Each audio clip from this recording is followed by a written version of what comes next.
Hey, thanks for joining us for another conversation. Our conversation today is with U.S. Senate candidate Kevin O'Connor, who is joining us. Kevin, social distance going on a little bit right here, but this is an idea to have a conversation as we've been trying to do on a regular basis with COVID-19. Kevin's a candidate. Kevin, talk to us about running for office. So why are you in this race? So I am in this race because I am fed up with what the career politicians are giving us in terms of just polarization and lack of problem solving. I'm a dad, I'm a father of 4 boys, I've been a small business owner, I'm a lawyer, I'm used to being an advocate, and I love hearing people's stories, and I love advocating for them and getting things done and solving real world solutions to problems. What are some of the things that you feel are the biggest issues that you are ready to tackle? If you are the Republican nominee on September 1st and come November 3rd? Well, number one is the issue of defunding the police. Right, my opponents on the Democratic side want to defund the police. They've returned all campaign contributions from any police organization. I completely disagree with that. I believe that we need safe streets, safe communities, and that will be a top priority for me. And our police need more resources, frankly. They have the most difficult job imaginable, and they need more resources, and I'll support them with it, and we'll work to help them improve in every way possible. But they need more support, not less. Our economy. We have a fundamental decision as to whether we're going to be a free market, innovative economy, or whether we're going to move toward permanent enlargement of the government and government funding for everything. And I'm a free market person. Massachusetts is the cradle of innovation.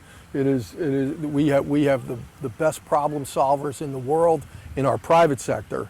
We don't in Congress. And I'm going to go change that. I've worked with a lot of technology companies, a lot of innovators in my career as a lawyer. And I'll bring that to us. And then the third thing is infrastructure.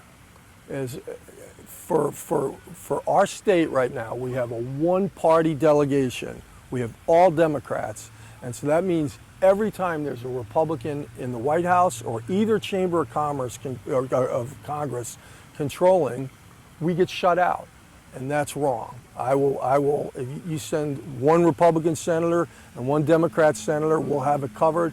And I will work with anyone and everyone to make sure that we deliver infrastructure projects for southeastern Massachusetts and for the entire state. You and I have had conversations in the past, and I've asked you this question. I'm going to ask you again, knowing that, you're going to have an opponent come September 1st, but then we look at November 3rd, and it's going to be interesting to see what happens on November 3rd, who you're going to be facing. You get 2 titans who are kind of going at it. But your situation is similar to another successful Republican, Scott Brown. Am I correct? Yes, absolutely.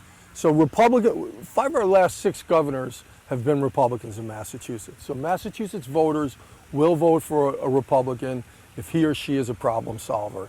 And that's what I am. And then I think here they also go, I think people will vote Republican when the Democrats go too far, get too extreme.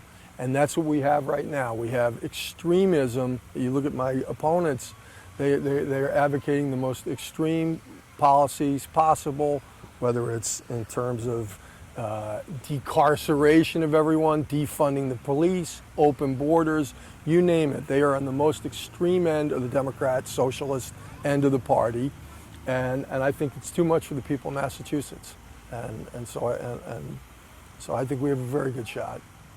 I believe that you're also a proponent of education. Talk to me about how important it is, knowing especially there's a lot of questions, a lot of uncertainty going into the fall when it comes to how we're going to send our children back to school. How are we going to be able to afford it depending on the model that communities choose?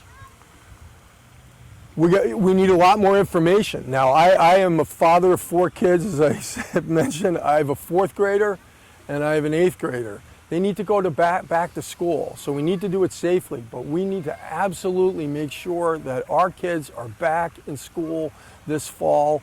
The teachers are very creative and resourceful if you empower them to structure their classrooms. They're focused on safety. They love their children. They'll get it done right.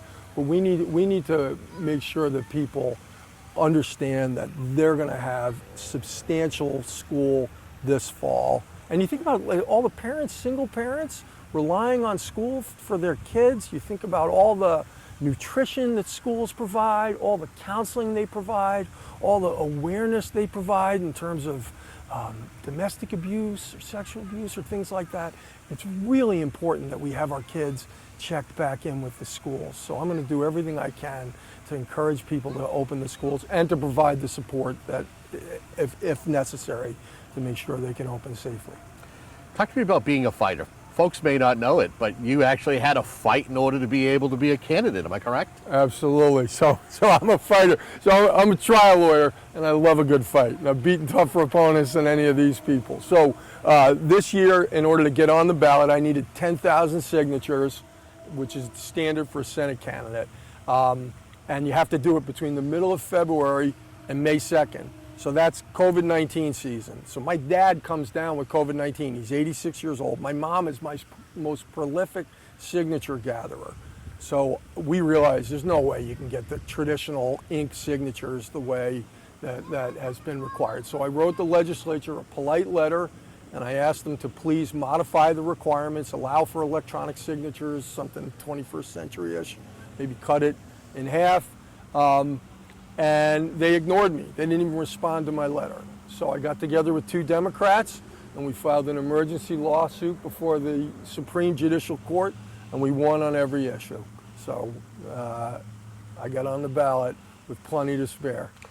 It's a great feeling to know that was your first victory, and it's in a cause to hopefully gain you a seat in the U.S. Senate. Absolutely. Well, Helen Brady won yesterday. Correct. So she decided to go for it when she got our decision on the electronic signatures, and she used our technology. And Congressman Keating tried to keep her off the ballot, and he lost. So democracy is winning amid COVID-19 because people are standing up and fighting, and I'm one of those fighters. Have you had a chance to hear from municipal leaders, state leaders in regards to the needs of the Commonwealth and their concerns with COVID-19? They're concerned about COVID-19. The thing that's concerning them most is public safety, is this movement to defund the police. People are very worried about that all across the Commonwealth. And then COVID-19 is a big burden. And my commitment as a senator will be to make sure that our towns they shouldn't benefit from COVID-19, but we need to pick up the revenue slack. We know that roughly when it started in March, we know what the impact has been. The federal government can appropriately fill that void with some other reforms as well, and I'd be in favor of that, helping to, making sure that our communities can continue to operate, having been shut down through no fault of their own. Anything we haven't touched upon or any issues? Again, this is kind of a thumbnail to be able to have a conversation with you and talk about some of the key items. Anything we haven't touched upon, but you want to take a moment to discuss? Sure. So fundamental difference between me and my opponents. I will stand up to the Communist Party in China. We talk about COVID-19. The real source of COVID-19 was the Communist Party in China and their failure to be truthful with the American people. And they have caused us enormous harm. They are on the move on a variety of fronts, and they are heading toward an effort to global supreme superpower status. I will stand up for American workers and for a strong America in the face of that. And I feel like my opponents have been totally asleep at the switch on those issues. If folks want to find out more about your campaign, want to learn more about you, they want to get involved with your campaign, how can they do that? So the best way is my website, which is KOC for Senate. So it's K as in Kevin, OC, Senate.com. And there's volunteer information there. There's information about our positions and lots and ways to connect with our social media. Kevin, I want to thank you for joining us and doing a little social distancing to do more. Initially, when I had said, hey, let's have a conversation, let's do it Zoom, you're like, no, let's let's meet, let's do it properly, let's do it safely, but let's get in front of the cameras. And that's what we're doing, and we thank you very much for, we applaud you for saying, hey, let's get together. Thank you. This is awesome, and I love your show. Thank you so much. I want to thank you very much for tuning into this program and many more like it. If there's anything that you want to see, please reach out and contact us. Have a great day. Right.